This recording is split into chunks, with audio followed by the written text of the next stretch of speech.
Croisés, un podcast des étudiants de l'ENSAMA pour les étudiants de l'ENSAMA. Chaque semaine, des rencontres, des débats, des idées pour mieux se connaître entre étudiants, pour échanger autour de nos pratiques d'atelier. Un podcast pour se rencontrer, pour te rencontrer. Un moment pour tous les étudiants qui puisent dans nos ressources et nos expériences personnelles pour dessiner ensemble le visage qu'on veut donner à nos pratiques, à notre école et à nos futurs métiers. Épisode 2. Portrait d'ancien. Rencontre avec Vincent Vanel. Bonjour à tous et bienvenue dans ce 3e épisode de Micro Croisés. Aujourd'hui, nous avons décidé de lancer un nouveau format d'épisode. Vous pourrez rencontrer avec nous d'anciens élèves de notre chère école, venus nous partager leur parcours. Souvent, quand on discute avec nos amis, vient l'inévitable question. Qu'est-ce que tu veux faire après l'ENSAMA ? À cette demande, certains ont une réponse toute prête, une poursuite d'études claires à nous partager, mais ce n'est pas toujours le cas et il n'y a pas de mal à ça. Ce nouveau format est d'ailleurs fait pour vous aider à trouver votre voie, celle qui vous conviendra le mieux, en vous partageant des expériences d'étudiants, comme vous, comme nous, mais qui ont quelques années de plus. Nous sommes avec Vincent Vanel, un Arlésien qui, après une licence en biologie et une MANA, est arrivé à l'ENSAMA en 2017 pour faire un BTS en design d'espace. Et oui, Vincent est un pur produit de l'ancien parcours qui consistait à faire une MANA, puis un BTS. Le BTS, pour celles et ceux qui ne savent pas, c'est un brevet de technicien supérieur. En gros, c'est une formation concentrée qui permet d'être opérationnel dans de nombreux domaines en seulement 2 ans. Avant toute chose, on a envie d'en savoir un peu plus sur toi, Vincent. Qu'est-ce qui t'a amené à choisir cette section plutôt qu'une autre à l'ENSAMA ? Je pense que j'ai toujours été attiré par l'espace parce que c'est l'échelle du projet qui me plaisait. J'aimais bien le fait qu'on puisse intervenir à différents niveaux du projet. Et je pense que ce qui m'a fait choisir entre les écoles d'archi et le design d'espace, c'est qu'il y a... Enfin, l'approche un peu plus sensible du design d'espace m'a plus convaincu. Et voilà, les échelles d'intervention de manière générale, quoi.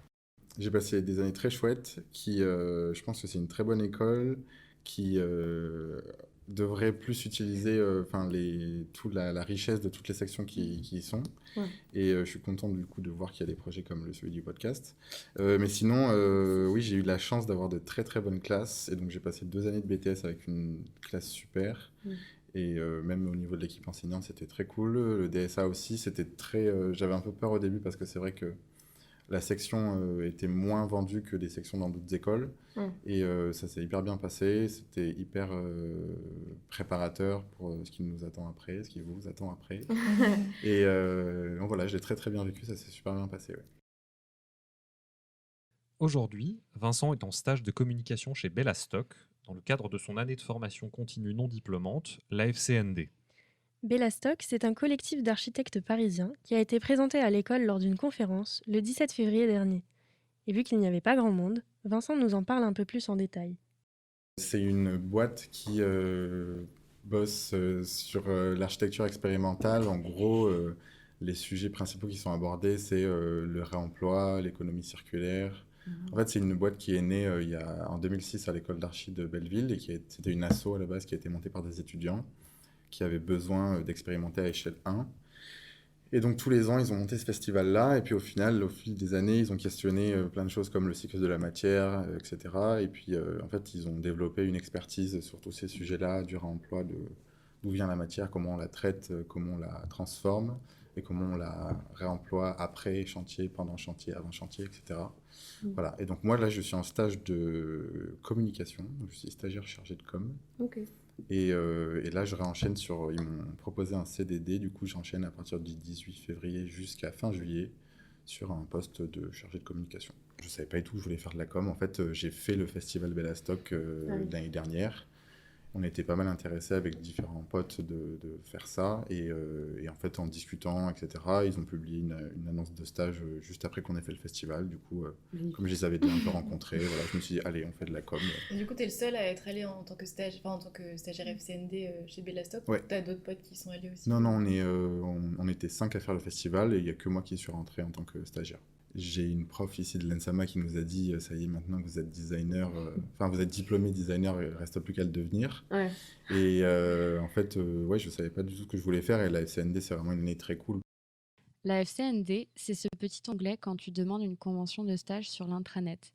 C'est accessible à tous à condition de sortir d'un DNMAD ou d'un DSA. Il suffit d'avoir trouvé un stage au début de l'année, puis de s'inscrire à l'école. Ensuite, tu suis le processus classique pour avoir ta convention avant la rentrée. Tu peux faire 2 stages ou plusieurs, de maximum 6 mois dans une même entreprise, peu importe le stage. D'ailleurs, toi, Vincent, tu as fait un stage en communication, mais tu étais en espace. C'est quoi le rapport? Alors moi, je l'ai vraiment pris comme, c'est pour ça que j'y suis allé, je l'ai vraiment pris comme une formation complémentaire parce que je savais que j'allais pas faire de créa. Et voilà, après je l'ai pris aussi parce que je sais que la boîte, elle véhicule des valeurs qui me tiennent à cœur. Et du coup, je savais que j'allais pouvoir, en tout cas, comprendre ce qui allait se passer autour de moi parce que déjà, comme première expérience, à part les autres stages de BTS et de DSA, là, c'est vraiment une expérience où tu es immergé dans l'entreprise. Et déjà, rien que comprendre le fonctionnement interne de l'entreprise et tout leur champ d'application parce qu'ils font très peu de créa, ils font beaucoup d'études, de conseils, de formations, etc. Donc ils font ce qu'on appelle des diagnostics. Donc en gros, ils accompagnent la mutation des quartiers, par exemple sur quand un bâtiment est détruit, ils vont faire un diagnostic pour savoir qu'est-ce qui peut être réemployé dans le bâtiment, où vont aller les matériaux, comment faire intervenir les usagers, enfin les habitants de ces lieux-là. Je ne savais pas exactement ce que j'allais faire. Et au final, il y a une petite partie qui est dédiée à la gestion des réseaux sociaux, parce qu'il faut savoir qu'est-ce qu'on communique, comment on le fait. Du coup, je participe pas mal à la production de médiums de communication. Et aussi, c'est beaucoup de comment on discute avec les intervenants extérieurs, donc comment on monte des partenariats. Selon les partenariats, si c'est des partenariats financiers, donc comment on va chercher des sous, comment on s'adresse à différents types de structures, etc. Du coup, c'est hyper formateur sur ça et c'est des trucs qui vont me servir forcément dans mes projets plus tard quand je retournerai faire de la créa. Et puis même si j'ai envie de monter un collectif, pourquoi pas, d'avoir ce genre d'expérience-là qui permet de voir au-delà du simple projet d'archi, quoi. Est-ce que tu as une idée de ce que tu voudrais faire après à une échelle de temps un peu plus grande? Alors, Toujours. non, je pense que j'aimerais bien faire. J'ai pas du tout envie de me mettre dans un poste qui va durer plusieurs années. J'ai envie de faire plein d'expériences, enfin le plus possible en tout cas. Donc la perspective de faire plusieurs CDD d'affilée m'enchante pas mal, dans des boîtes différentes. J'aimerais bien parce que là c'est un domaine quand même hyper spécifique et du coup j'aimerais voir ce qu'il y a de l'autre côté de la barrière. Et sinon, encore à une autre échelle, j'aimerais bien. Enfin, on essaye avec plusieurs anciens élèves de l'ENSAMA de se présenter à des concours. Là, on s'est inscrit à un concours récemment et on essaye de commencer à travailler ensemble pour voir ce que ça peut donner et dans, pourquoi pas, un futur plus ou moins proche, essayer de se représenter en tant que collectif. C'est que des potes de l'ENSAMA, on est 7. On a tous fait notre BTS ensemble. Il y en a 2 qui sont partis à Boulle faire leur DSA. Et voilà, et là, on a plein de parcours différents. Il y en a une qui revient de la Pratt à New York, il y en a un qui est en école de paysage. Et vous avez des regards différents malgré la formation commune. On est tous commune. designers d'espace diplômés, mais maintenant, étant donné qu'il y a des masters, il y a moi FCND et puis d'autres parcours, c'est trop cool parce que ça nous apporte plein de trucs. Et voilà. Et comment vous travaillez tous ensemble? Chez Microcroisé, la question de la répartition du travail, c'est quelque chose qui nous intéresse beaucoup. Comment fait-on pour se répartir le travail sans frustrer les égos, par exemple? Comment mettre en place des rapports de travail horizontaux sans hiérarchie? Alors, c'est très compliqué. Parce qu'effectivement, on est 7, en plus on est 7 potes, donc la déconcentration est vite là. On s'est dit que c'était mieux de prendre l'occasion d'un concours pour commencer à voir si on allait travailler ensemble, parce qu'on a tous un peu travaillé à droite à gauche ensemble, mais pas vraiment tous les 7. Pas un groupe. Et du coup, là, on a fait notre première réunion pour un concours, et ça s'est hyper bien passé.